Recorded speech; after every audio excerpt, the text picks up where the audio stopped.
पिछले 2 दिन में बॉलीवुड से 2 ऐसी खबर आई जो कला जगत को सदमे में डाल गई, कला जगत को रुला गई। पहले इरफान खान और अब ऋषि कपूर। थोड़ी देर पहले ऋषि कपूर का अंतिम संस्कार कर दिया गया, लेकिन यह खबर जैसे ही सामने आई, इस पर यकीन करना हर किसी के लिए बहुत मुश्किल था। वाकई जब सुबह खबर आई ऋषि कपूर साहब की, उनके निधन की, तो यकीन करना मुश्किल था। लेकिन बॉलीवुड का ये सदाबहार अभिनेता, बॉलीवुड का ये जिंदा दिल आदमी अब हमारे बीच में नहीं है।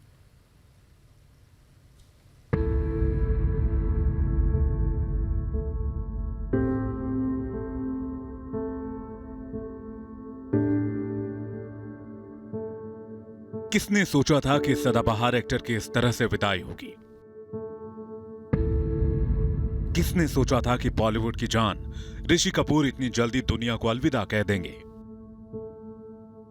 2 साल तक कैंसर से लड़ाई लड़ने के बाद जब ऋषि कपूर अमेरिका से मुंबई लौटे तो ऐसा लग रहा था जैसे सब कुछ ठीक हो चुका है। ऋषि वापस अपनी दमदार एक्टिंग से दर्शकों का मनोरंजन करेंगे, लेकिन कुदरत को कुछ और ही मंजूर था।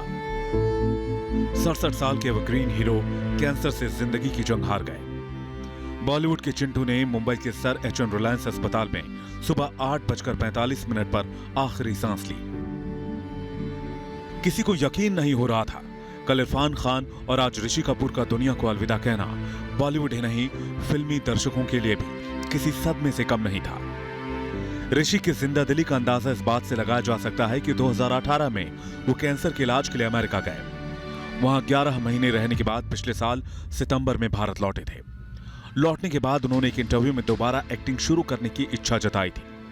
अपनी कमबैक फिल्म शर्मा जी नमकीन के कुछ सीन्स फरवरी में शूट किए थे। ये ऋषि की अदाकारी ही थी कि महज 67 साल की उम्र में ऋषि ने नेशनल फिल्म अवार्ड से लेकर फिल्म फेयर अवार्ड तक बटोर डाले। लेकिन दुनिया को हंसाने वाला हीरो, अपनी अदाकारी का मुरीद बनाने वाला शख्स, अपने फैंस को, अपने करीबियों को रुलाकर रुखसत हो गया। Bureau report, Republic Bharat. और हमारे साथ दो इस वक्त खास मेहमान हैं रिपब्लिक भारत पर। हमारे साथ एक्टर राजेश कुमार साहब हैं और साथ ही हमारे साथ जाने माने डायरेक्टर अब्बास मस्तान जी साथ में हैं। लेकिन एक वीडियो है जो कि लगातार वायरल हो रहा है। ये बताया ऐसा जा रहा है, दावा ऐसा हो रहा है कि ये अंतिम क्षणों का है ऋषि कपूर साहब के, जो कि वो इस वक्त अस्पताल के समय का है। और एक शख्स है जो वहाँ का स्टाफ मेंबर है, वो गीत गा रहा है और ऋषि कपूर साहब उन्हें अप्रेस कर रहे हैं। तो ये भी हम दिखाएंगे वीडियो, लेकिन शुरुआत करते हैं राजेश कुमार साहब आपसे। शब्द नहीं मिल रहे हैं कि क्या कहा जाए। 2 दिन में 2 बड़े सदमे लग गए, लेकिन आपके बारे में कहा जाता था कि आप काफ़ी रिजेंबल करते हैं ऋषि कपूर साहब से, और उन्होंने आपको अप्रेज भी किया था सुपर नानी के लिए। जी हाँ, मेरे लिए तो मतलब मेरे लिए क्या, पूरे हिंदुस्तान के लिए, फिल्मी जगत के लिए ये जो 2 दिन लगातार ऐसी क्षति हुई है कि इसका खामियाजा मतलब पूरी इंडस्ट्री को एक गैप महसूस हो रहा है। वो कल से ही मन, सच बताऊं तो बहुत भारी लग रहा है। मेरा जो एक छोटा सा 3-4 बार मेरे छोटे छोटे इंटरेक्शन हुए थे ऋषि जी के साथ। इनफैक्ट मुझे जो सबसे ज़्यादा याद आता है कि वो सुपर नानी के सेट पर आए थे और मैंने एक फ़ोटो भी खिंचवाई थी और मैंने उनसे कहा था कि सर, मैं बचपन से सुनते आया हूँ कि मैं आप जैसा ही दिखता हूँ, बहुत रिजेंबल करता हूँ मैं आपको। तो जिस तरह के मजाकिया इंसान थे वो, उन्होंने हंसते हुए मुझसे कहा कि हाँ, उतना ही अच्छा एक्टर भी बनना तुम। तो मुझे वो बात हमेशा उनकी याद रहती है। और उन्होंने आपको मेरा नाम जोकर को लेकर भी कहा था कि मतलब आप वो यंग ऋषि कपूर लगते थे, ऐसा उन्होंने कहा था आपको? जी जी जी जी हाँ, मतलब हाँ, बिल्कुल कहा था। इनफैक्ट वही दो चीज़ें ऐसी हुई थी कि अरे हाँ, तुम तो मेरे बचपन वाले लुक जैसे दिखते हो। क्या कहें आप, आज मतलब ऐसी हालत है हम लोगों की कि न कहते हुए आदमी देख भी नहीं पाया है, उनकी अंतिम यात्रा में शरीक भी नहीं हो पा रहा है। आज विपत्ति एक तरफ चल रही है कोरोना की, उसके ऊपर से ये क्षति संभाले नहीं संभल रहा है सब कुछ। बिल्कुल राजेश जी, राजेश कुमार साहब, दो दिन में ऐसे वाक़ये हुए हैं जिसे शब्दों में बयां कर पाना बहुत मुश्किल है।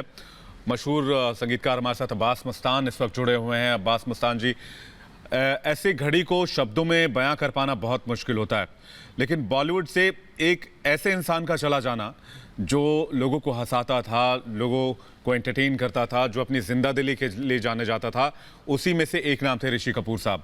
और ऋषि कपूर साहब की जो खबर अचानक आई, उस सबको सदमे में डाल गई। ऋषि जी हमारे बहुत करीब थे। कल इरफान और आज ऋषि कपूर, तो ऋषि भाई हमारे बहुत नजदीक थे। हम लोग को ये शौक बर्दाश्त नहीं कर सके। आज तक अभी तक बिलीव नहीं हो रहा है कि ऋषि भाई इस दुनिया में नहीं है। और सबसे दुख ये हो रहा है कि उनका अंतिम संस्कार चल रहा है और हम लोग घर पे बैठे हैं। तो हम लोग चाहते थे कि उनमें शरीक हो जाएं और उनको अटेंड करें, उनको श्रद्धांजलि दें, लेकिन ये भी हमको आज घर बैठे हैं हम, तो बहुत ही दुख की बात है। और मैं बयान नहीं कर सकता, हमारे पास शब्द नहीं है, कोई वर्ड नहीं है हमारे पास। हमने उनके साथ फिल्म की थी दरार, तब इतने अच्छे लाइवली एक्टर, सबको हंसाते हैं, हंसाना, बुलाना, बोलना, और इतने एंटरटेन करते थे वो कि हम लोग, हमारे पास कोई वर्ड नहीं है, हम लोग कुछ बोल ही नहीं सकते। अब्बास मस्तान साहब, आखिरी बार कब मिले थे आप? आखिरी बार कब मुलाकात हुई थी, क्या बात हुई थी? क्योंकि पिछले साल सितंबर में ही लौटे थे, 11 महीने तक अमेरिका में रहे थे, ट्रीटमेंट करा रहे थे, वापस लौटे, उसके बाद कमबैक के लिए एक फिल्म में भी काम कर रहे थे। जी अच्छा, वो हमारी मुलाकात लास्ट दिवाली पे हुई थी बच्चन साहब के घर पर। जो उस वक्त मुलाकात बहुत अच्छा लगा था, हम लोग को हक किया, गले लगे, क्योंकि हम लोग को जब यूएस में थे तो हम लोग चैट करते रहते थे, उनसे व्हाट्सएप पे चैट करते रहते थे, बातचीत करते रहते थे, खबर पूछते रहते थे। जब बच्चन साहब के वहाँ मिले तो हम लोग गले लगे, इतना लाइवली, इतने जोवियल कि लग ही नहीं रहा था। वो बीमारी नहीं है, ऋषि भाई तो बहुत अच्छे हो गए अभी तक। हाँ ठीक है, एकदम। हाँ बोला क्या करना है बोलिए, हम लोग फिल्म करना है, क्या करना है मुझे बोलिए। I am fit now, I am very good now, okay fine. Abbas Mastan ji, आपकी एक फिल्म है दरार, जिसमें ऋषि कपूर एक बेहतरीन एक्टर के तौर पर सामने आए, थ्रिलर मूवी है। कुछ बातें अगर आप शेयर करना चाहें कि किस तरह वो सेट पर रहते थे, क्योंकि ये तो सब कह रहे हैं जिनसे हम बात कर रहे हैं, क्योंकि व्यक्ति चला जाता है, सिर्फ यादें दिलों में जिंदा रह जाती हैं। तो आप कुछ शेयर करना चाहें दरार के वक्त, उस मूवी बनाते वक्त ऋषि कपूर का अंदाज, उनकी अदाकारी, उस पर कुछ बात करना चाहें? देखिए, हम लोग उस वक्त है ना, हम लोग बिल्कुल नए थे। हमारी 2 फिल्म रिलीज हुई थी, खिलाड़ी और बाजीगर। तो हमने ऋषि भाई से, ऋषि कपूर से कांटेक्ट किया था हमने दरार के बारे में। तो हमसे मिलके बहुत खुश हुए, हम लोग को बहुत उन्होंने प्रेज किया, बोला आप लोग इस यंग एज में आप लोग ये ऐसा काम कर रहे हैं, ये कर रहे हैं, तो बहुत खुशी की बात है। और उस वक्त उन्होंने हमारे साथ फिल्म की दरार, तो उनके साथ काम करना, हम लोग पहले बहुत नर्वस थे कि एक सुपरस्टार के साथ काम कर रहे हैं हम लोग, तो हम लोग बहुत नर्वस थे। लेकिन उन्होंने हमको फील ही नहीं होने दिया कि हम नए हैं या अपकमिंग डायरेक्टर है। तो हमसे इतना उन्होंने प्रोत्साहन दिया और इतना हम लोग को एनकरेज किया उन्होंने। और इतने ब्रिलियंट ह्यूमन बीइंग थे कि वो काम करने, वो चाहते थे कि बस काम करो, इतना करते। वो फर्स्ट 1 टेक आए एक्टर थे, 1 टेक। उनके साथ कभी ऐसा नहीं हुआ कि सेकंड टेक हुआ। कोई और एक्टर की वजह से सेकंड टेक होता था, लेकिन उनके साथ कभी ऐसा नहीं हुआ कि भाई रीटेक हुआ हो। शाम को उनका ये था कि जल्दी पैकअप करके आप जल्दी से हमारा पैकअप 5:30 बजे कीजिए, 6 बजे कीजिए। हम लोग मनाली में शूटिंग कर रहे थे। तो 6 बजे कीजिए ताकि मैं 1-1.5 घंटा जॉगिंग कर सकूं, क्योंकि बहुत खाने के शौकीन थे, फूडी थे। हम लोग रात में साथ में खाना खाते थे। उन्होंने बोला अरे भाई मैं खाता इतना अच्छा हूँ, तो मुझे जॉगिंग करना, ये करना बहुत अच्छा लगता है, तो मुझे वक्त देना 5:30 पैकअप करके कि 1 घंटा 1.5 घंटा में जॉगिंग कर सकूं। तो मतलब फिटनेस, वो बहुत जॉगिंग मशहूर रहते थे। फिटनेस पर ध्यान भी देते थे और लोगों को प्रेरित भी करते थे, आप कह रहे हैं?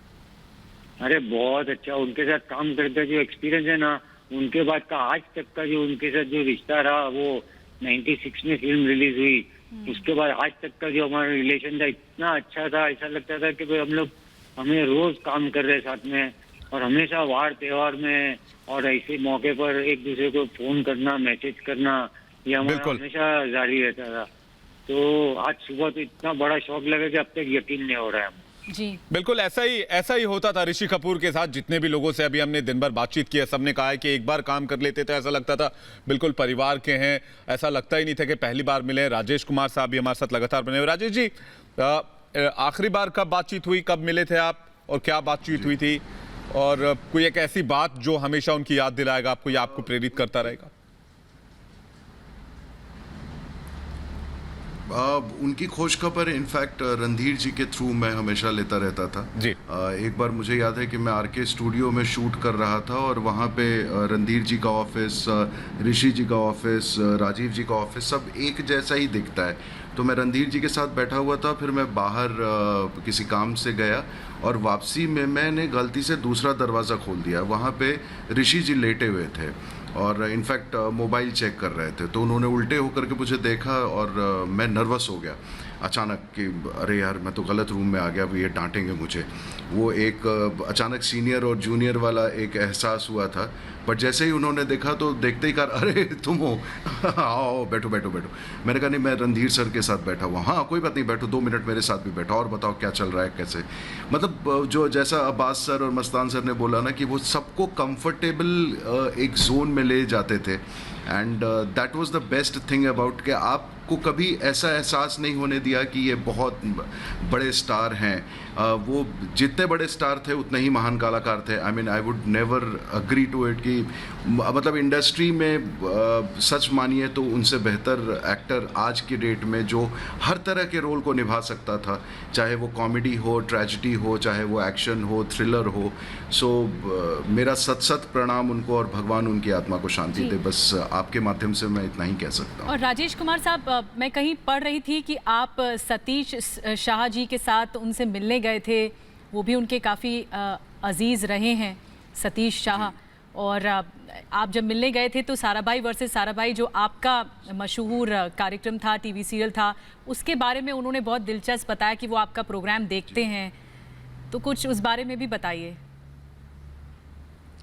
हाँ, मैं बड़ा सरप्राइज्ड था। इनफैक्ट जब सतीश जी के साथ शूट कर रहा था तब मुझे पता चला कि सतीश जी और ऋषि जी बड़े करीबी मित्र हैं। तो मैंने सतीश जी से रिक्वेस्ट किया था साराभाई की शूटिंग के दौरान, क्योंकि उस समय एक फ़िल्म की शूटिंग चल रही थी, खुल्लम खुल्ला प्यार करेंगे। डिम्पल जी और ये दोनों की वापसी थी एक तरह से, मतलब दे वर ट्राइंग टू। तो उस फिल्म के गाने की शूटिंग चल रही थी। तो मैं सतीश जी के साथ उनके सेट पे पहली बार गया था। बट फर्स्ट टाइम जो इंटरेक्शन मेरा हुआ था, मैं ज़्यादा नर्वस था। इनफैक्ट उन्होंने बहुत कंफर्टेबल करने की कोशिश भी की कि नहीं नहीं तुम ज़्यादा नर्वस दिख रहे हो। और मेरे लिटरली तो उन्होंने तो कहा मुझे छूट गेस्ट रहे टीम थे, ने। लिटरली पसीने छूट रहे थे और मैं बहुत डरा हुआ था कि यार पता नहीं मतलब कैसे मैं रिएक्ट करूंगा पहली बार। एक फ़ैन मोमेंट भी था, एक एक्टर मोमेंट भी था। उस मतलब वो एक वाकया बहुत अच्छा रहा। लेकिन उसके बाद से बिकॉज रणधीर जी के साथ मैंने सुपर नानी में काम किया, वहाँ से मुझे मतलब ज़्यादा क्या बोलिए घनिष्ठता एक मन के अंदर उस परिवार के प्रति बहुत ज़्यादा हुई थी, क्योंकि ऐसा उम्मीद नहीं कर रहा था कि इतना स्नेह और प्यार कभी ऐसे मिलेगा। तो बाकी उनके बारे में यही सब लोग यही बोलते हैं कि बहुत ही माइन्यूट डिटेलिंग करते थे बतौर एक्टर। कभी भी ऐसा नहीं हुआ कि बिल्कुल राजेश जी, हम आपकी भावनाओं को, आपकी संवेदनाओं को समझ सकते हैं। अब्बास मस्तान जी, आपकी भावनाओं को भी, आपकी संवेदनाओं को भी हम समझ सकते हैं। और कला को मानने वाला, बॉलीवुड से प्यार करने वाला, कला से प्यार करने वाला हर एक शख्स आज गमगीन है। आप हमारे साथ जुड़े इसके लिए आपका शुक्रिया। एक छोटे से ब्रेक के लिए रुक रहे हैं, ब्रेक के बाद फौरन लौटेंगे बड़ी खबरों के साथ।